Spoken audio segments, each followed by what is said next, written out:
আসসালামু আলাইকুম ষষ্ঠ শ্রেণীর প্রিয় শিক্ষার্থী বন্ধুরা, আজকে আমরা তোমাদের গণিত বইয়ে 125 পৃষ্ঠার তিশার সিলেট ভ্রমণ সম্পর্কে একটি গল্প দেওয়া আছে এবং নিচে কয়েকটি প্রশ্ন দেওয়া আছে। সেই প্রশ্নগুলির সমাধান আজকে আমরা করব।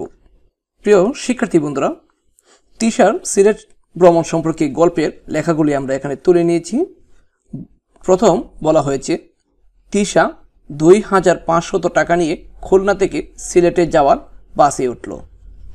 বাস ভাড়া দিতে হলো 1800 টাকা।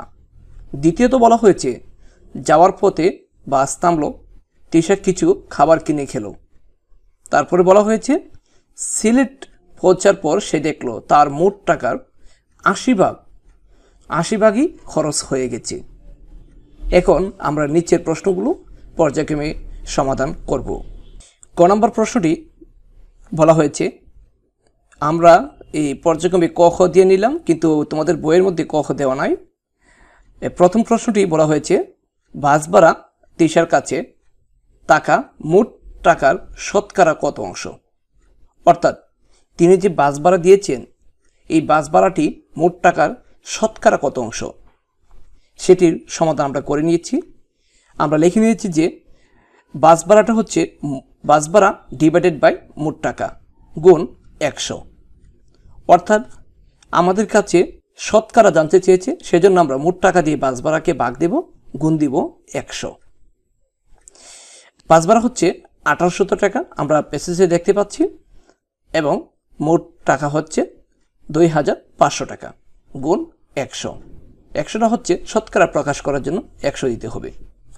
এখন আমরা এই কাটাকাটিটা তোমাদেরকে এখানে দেখাবো। এখানে 2 শূন্য কাটবো আর এখানে নিচে 2 শূন্য কাটবো, তাহলে 25 থাকে। 25 দ্বারা যখন 1800কে ভাগ করা হবে তখন ভাগফলটা হবে অর্থাৎ 72।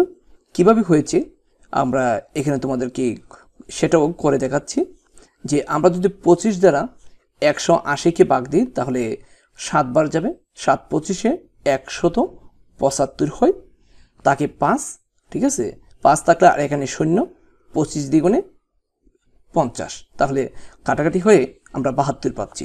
অর্থাৎ বাস ভাড়া হচ্ছে মোট টাকার 72%।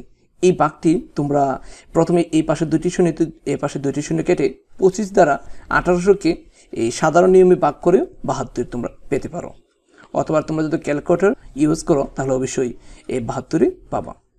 আশা করি ক নম্বর প্রশ্নটি তোমাদের বুঝে আসছে। দ্বিতীয় প্রশ্নটি বলা হয়েছে, তিশার মোট কত টাকা খরচ হয়েছে? আমরা প্যাসেজে দেখতে পাচ্ছি যে তিশার মোট খরচ করেছে মোট টাকার 80%, অর্থাৎ 80 ভাগই খরচ করেছে। তাহলে মোট টাকা হচ্ছে 2500 টাকা, আর 80% হচ্ছে বলতে 100 ভাগের 80। এখন আমরা যদি কাটাকাটি করি, এখানে আমরা রাফ করে তোমাদেরকে কাটাকাটিতে দেখাচ্ছি। এখানে নিচে 2 শূন্য আর উপরে 2 শূন্য কেটে দেব, তাহলে নিচে কোনো আর অঙ্ক থাকলো না।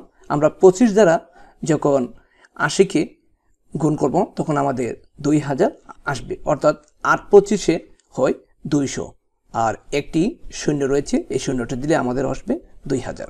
আশা করি ব্যাপারটি তোমাদের কাছে ক্লিয়ার। তাহলে তিশার মোট খরচ করেছে মোট টাকার 80% হলে অর্থাৎ 2000 টাকা খরচ করেছে। তৃতীয় প্রশ্নটি বলা হয়েছে, তিশার কাছে কত টাকা অবশিষ্ট ছিল?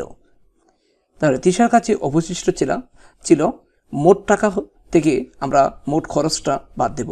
আমরা মোট টাকা জানি যে 2500 টাকা, আর মোট খরচ এর আগের প্রশ্ন বের করে হচ্ছে যে 2000 টাকা, ঠিক আছে।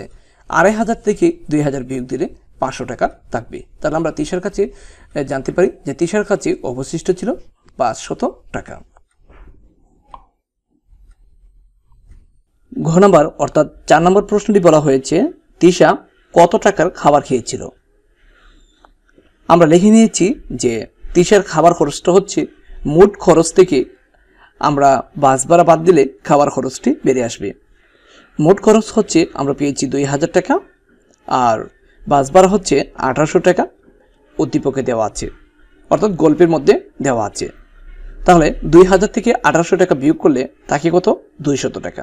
তাহলে তিশা খাবার খেয়েছিল 200 টাকার। নাম্বার অর্থাৎ 5 নম্বর প্রশ্নটি বলা হয়েছে খাবার খরচ মোট টাকার শতকরা কত অংশ। অর্থাৎ খাবার খরচ মোট টাকা শতকরা চেয়েছে, খাবার খরচ চেয়েছে, সেজন্য আমরা মোট টাকা দিয়ে খাবার খরচকে ভাগ দিব এবং গুণ দিব 100। ঠিক আছে, সেক্ষেত্রে আমরা এটা এখানে রাফ করে তোমাদেরকে সমাধানটা দেখাচ্ছি কিভাবে সমাধান করতে হয়। এখানে আমরা অঙ্কটি তুলে নিয়েছি, এই 2 শূন্য আর এখানে 2 শূন্য কাটা যাবে, আর 25 দ্বারা আমরা যখন 200কে ভাগ দেব তখন 8 25-এ 200 হয়। ঠিক আছে, অর্থাৎ খাবার খরচ মোট টাকার 8%। 6 নম্বর প্রশ্নটি বলা হয়েছে যে খাবার খরচ মোট খরচের শতকরা কত অংশ।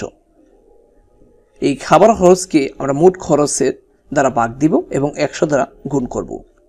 অর্থাৎ খাবার খরচ মোট খরচের, এখানে এই খাবার খরচ হচ্ছে 200 টাকা আর মোট খরচ হচ্ছে 2000 টাকা।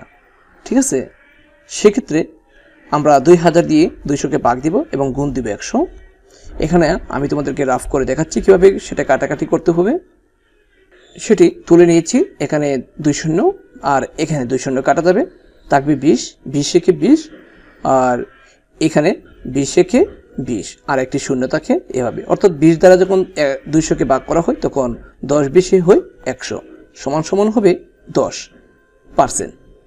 10%, অর্থাৎ খাবার খরচ মোট খরচের 10%।